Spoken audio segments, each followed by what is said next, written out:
I recently came across a video that I think is a fascinating insight into the world of political correctness and liberalism. In this video you have a conference, and this conference is pertaining to a tech startup group called Philadelphia Startup Leaders. I guess their goal is to encourage entrepreneurship in the area of technology in Philadelphia. Just another program for the community. Anyway, this little get-together they had was about the lack of diversity in Philadelphia's tech startups. In this video you have the executive director, Yuval Yarden, this precious little liberal white girl who looks like she just walked out of a Starbucks, surrounded by angry people of color who will just not give her a break. They tear into her, demoralize her, and make her feel very uncomfortable.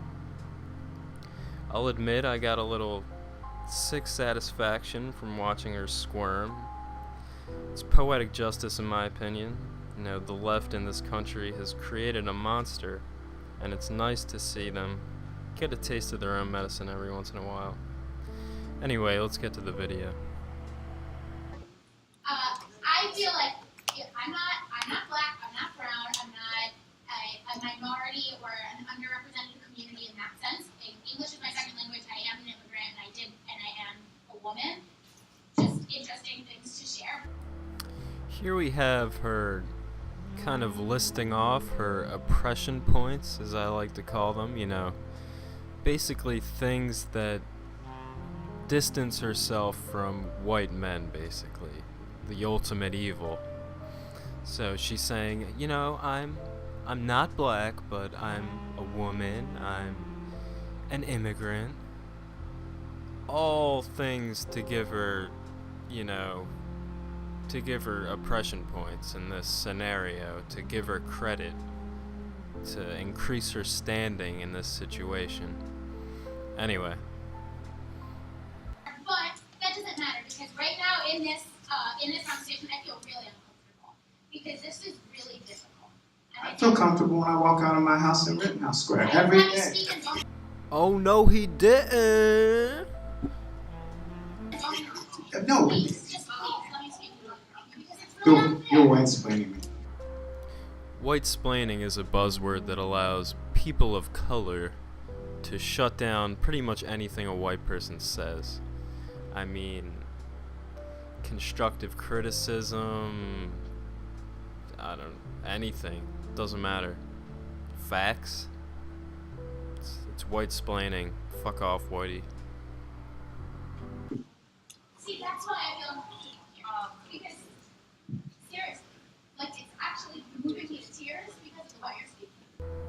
Whoever said that women were overly sensitive and emotional and probably shouldn't get involved in politics? What the hell was that guy thinking about? It is extremely difficult walking into a room where you're really one of the only races for, and feeling like I'm walking on such thin ice because anything I say or anything that I plan to be helpful, the response is they don't get it. It's almost as if being around different ethnic groups is not the multicultural utopia we've all been taught it is. It's almost as if it's kind of uncomfortable and unpleasant. I guess that's how it feels to be a despised and hated ethnic minority. I'd just like to thank liberals for doing everything in their power to create that future for white people, so we too can know how it feels to be despised. Thank you. But also from the other side of being a person of color, understand that it is also difficult being an outsider trying to help, because you don't understand the issues. It's very difficult, but you do want to be helpful. Me going to an urban planning program where I was only one of like 3 black people in my program, it was very frustrating because it was a lot of white people wanting to go out and help communities of color, but they don't know what it's like. Ugh, it's fucking white people with their wanting to help bullshit. But seriously, I keep hearing this, you'll never understand what it's like to be black. You can't possibly fathom the depths of the black experience. And it benefits no one saying this shit. I mean, what do you want people to do? Good lord. I want to start with positivity, and I know that it's really difficult for all of us to be in this room right now. The first thing, I don't live in Philadelphia, it's really important. When you say, is it Negadelphia? In a room full of, let me get it out. In a room full of brown people, which associates right away to me, to nigger. I'm just gonna say it. Alright, now they're just fucking with her. They love this shit.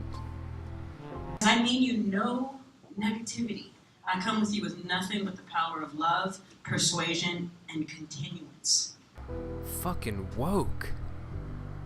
So, as you want to be heard, we all, as you're the only one, so many of us here are always the only one. I own a co-working space in Portland, one of the whitest cities, and 98% white men when I bought it. Someone thought I was the housekeeper. Okay? Now, because you have to go get change, you can't wait for it to come to you. Now it's 30% women and 26% POC. Go get the change. Don't wait for it. White men bad. POC good. So I completely agree that transformative change is what we need to be moving towards. But transformative change is the goal. So what are the tactics that we can take to move us in that direction? I think it's just reiterate, if we're talking about diversity or diversifying the tech community, I think it goes back to what I said earlier, like it has to be a mandate throughout the company or the institution and not just for the POC portion of the company or of the community. So it'll have to be enforced by things like government quotas. And something else I just wanted to say earlier, I think when you said minority, because in our program at the Institute of Hip Hop Entrepreneurship, we talk a lot about how to position yourself from a space of power. And I always get frustrated when I'm in the city of Philadelphia, which in my lifetime at one point I think was as high as 60% African American, and now it might be 52% African American. But people would always describe that I am a minority, but within the city, I'm actually not a minority. Within the constructs of the world, if you look at the three most populous countries, none of them are white countries. The concept of us being a minority is something about constructs of colonialism, Western power. What can I say? He's totally right. In the grand scheme of things, it's not blacks who are the minority, it's whites. As white birthrates plummet and our societies become more and more diverse, whites are soon to be on the endangered species list. And ultimately, this is what they mean when they say a more diverse America. They mean a less white America. This is not a conspiracy theory.